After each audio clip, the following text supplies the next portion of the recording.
Explain to us the concept of portfolio management services, because now a lot of mutual fund houses have this whole concept of PMS within the mutual fund entity.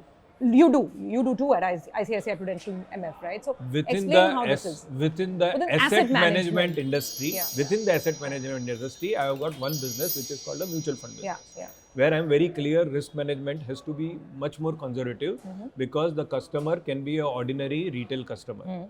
So what we can do, there is another instrument called as alternative investment funds or PMS. Thank you. There you go. There's your coffee. Where the ticket size, are slightly higher, right? The minimum ticket size that you come in for a PMS is 50 lakh rupees. Yes, correct. Right? So the customer is clearly told that when he comes in a PMS or an AIF, we will take the risk, the same risk management framework, which is applicable to mutual fund.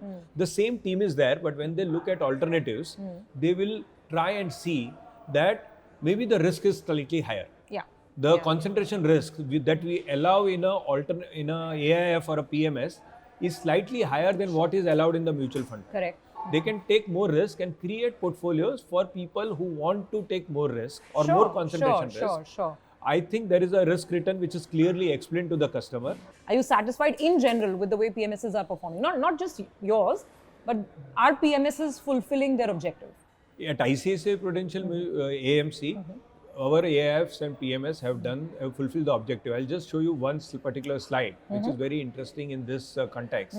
That we have gone and invested in B2B businesses 3 years back. We started, now we have got 3 years track record, or overall we have got a 20 years plus track record with the current team. We had given, in 2018 January, we had returned the money, PMS AIF money, PMS money we had returned to the investors saying that the markets are very high and you have made a fantastic return, take back your money. That's what we did in 2008. Since then, we have built up the business and it has given a fantastic performance to the final investor.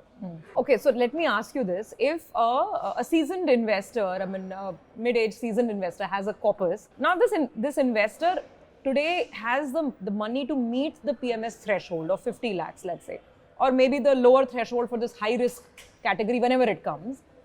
What should one consider? Because I think that's the dilemma that a lot of people in affluent, that upper edge of the middle class, that's what they're facing. That should I cross over to PMS, or am I just okay with my SIP or my mutual fund or my multi-asset fund? Mutual fund is a great platform, right? Taxation wise, it is too simple, and one should continue investing in mutual fund.